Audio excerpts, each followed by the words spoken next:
ቪዲዮ ፖስታችሁ ተበላጠች በምትቀን ቪዲዮ የቀረችው አንቺ አይደለሽ እንዴ? ምን ይፈጠር ነው?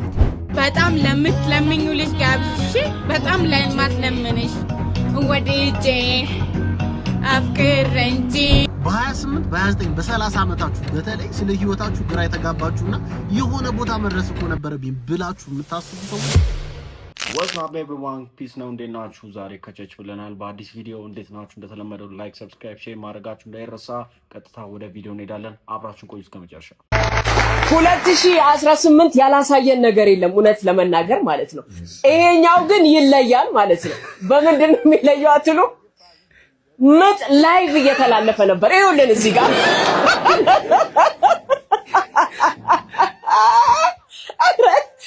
እኔ እውነት ምክንያቱም እኔ ራሴ ልጆቼን ስወልድ በምጥ ነው የወለድኩትና ያረጀው መሰለኝ ማለት ረጅም ጊዜ ሆነብኝ።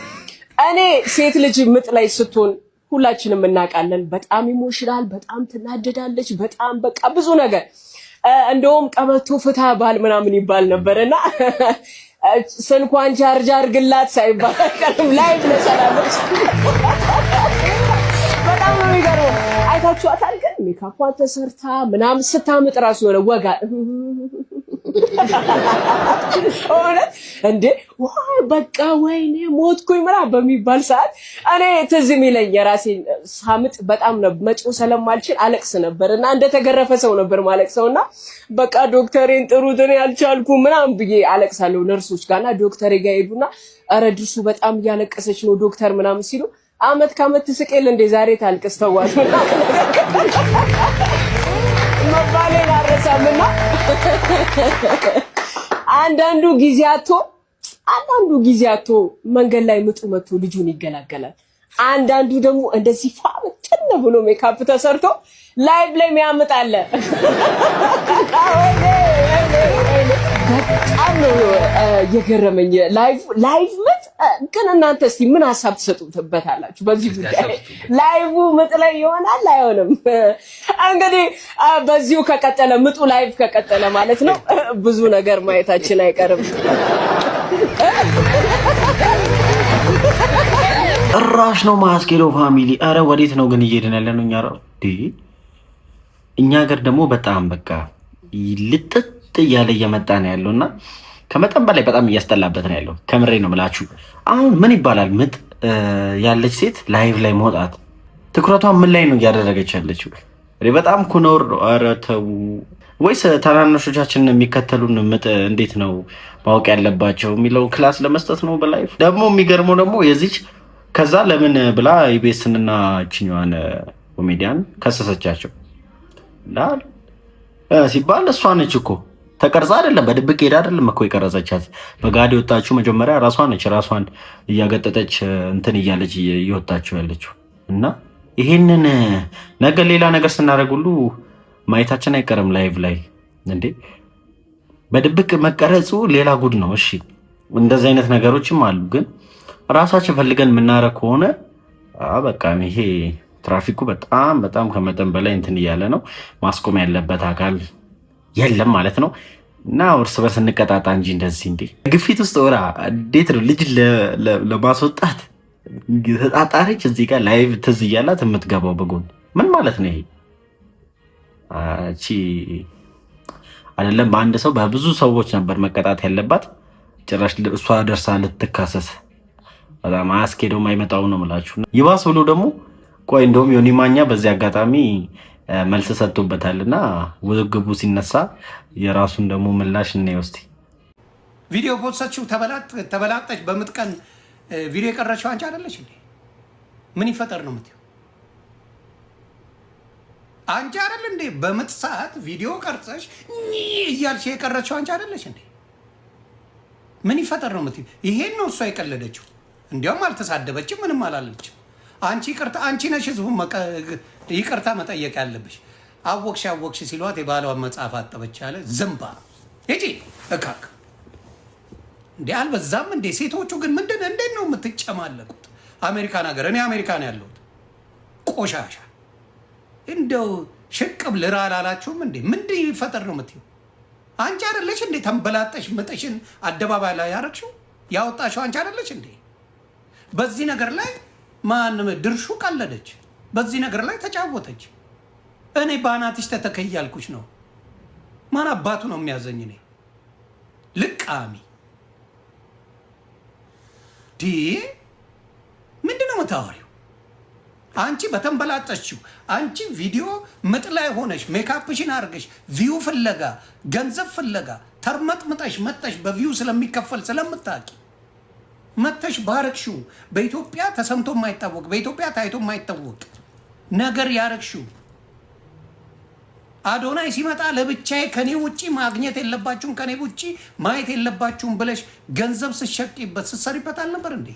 ሆዳ እጂ እካክ እኔን እስቲ ደግሞ እዚህ ደግሞ በጣም በተንበላጠጥኩ ለምን ተቀጣው ለምን ተነካው የሚል አየር ለመያዝ ከሆነ አየሩን በጣም በብዙ ነገሩ ተበክሏል አሁንና ዝም ብለሽ አትፍጨርጨሪ። ለማንኛውም አደብ ብትይዢ ጥሩ ነው እና መማሪያ እናደርግሻለን በሏት።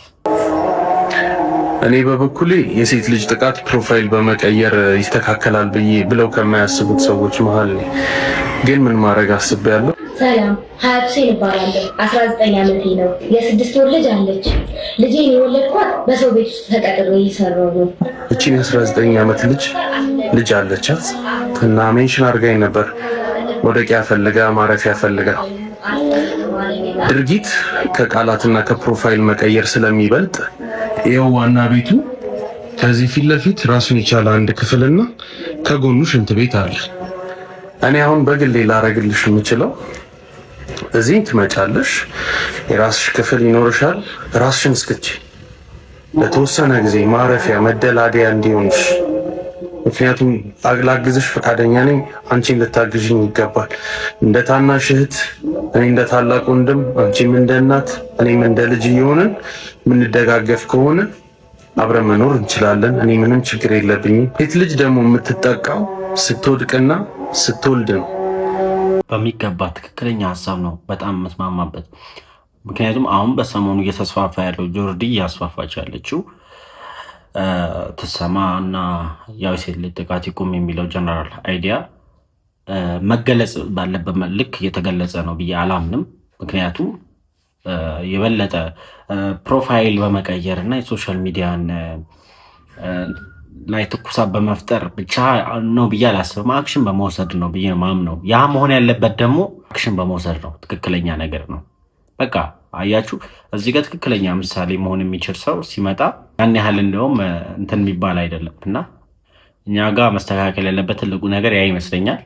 እና በዚህ ልክ መቃወም፣ በዚህ ልክ ወገን ላጡት መድረስ፣ በዚህ ልክ ምሳሌ መሆንና ችግር መፍታት ይቻላል ብዬ ነው የማስበው። ምክንያቱም ፕሮፋይል አረጋችሁ አይደለ? ከዛ ከሳምንት በኋላ የወንድማችሁ ምርቃት ይሆናል ወይ ደግሞ የሆነ ነገራችሁ ልደታችሁ ይመጣና በሱ ትተኩታላችሁ፣ ይራሳል። ያ ለምን ይሆናል? ከዚህ በፊትም እናስታውሳለን እኮ አርሲ ላይ የተፈጠረውን በብዙ መንገድ የነበረውን ጦርነት በዚህ መልኩ ስናደርገው ቆይተን ነበረ። ምንም ለውጥ እየመጣ አይደለም አይደለ? ስለዚህ ትክክለኛ መንገድ ተከትሎ ነው አክሽን መውሰድ የሚቻለው እንጂ ዝም ብሎ አፍ በመስቀጠል አይመስለኝም። እና ከዚህ ብዙ የምንማረው ነገር አለ ብዬ አምናለሁ። ምን ትላላችሁ እናንተ?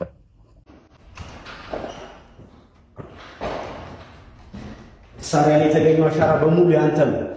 እኔ እኮ ጓንት አድርጌ ነበር። ኧረ በእናታችሁ ጀማሪ ነኝ። ድጋሚ መር ነው አዳልጦኝ ነው። ምን ውስጥ ነው ገቡ? ጀማሪ ነኝ ላይክ አድርግ ይፈልጌው ነው እንደማለት እንዴ። ሰብስቤ ይችላል። ሰብስቤ ማለት በቶም ፊልም ቪዲዮግራፊ እና ፎቶግራፊ ማሰልጠኛ አዲስ አበባ ጣይቱ ግቢ ፒያሳ ያለው ስኩል እዛ መምህር ነው እና እኔንም ማስተምረኝ ነበር፣ እዛ ማር ነበር እኔም እና ይችላል አክቲንጉ። በዛ ላይ ደግሞ ያው አሪፍ ነው። በጣም ለምትለምኙ ልጅ ጋብዥ፣ በጣም ለማትለምንሽ ወዴጄ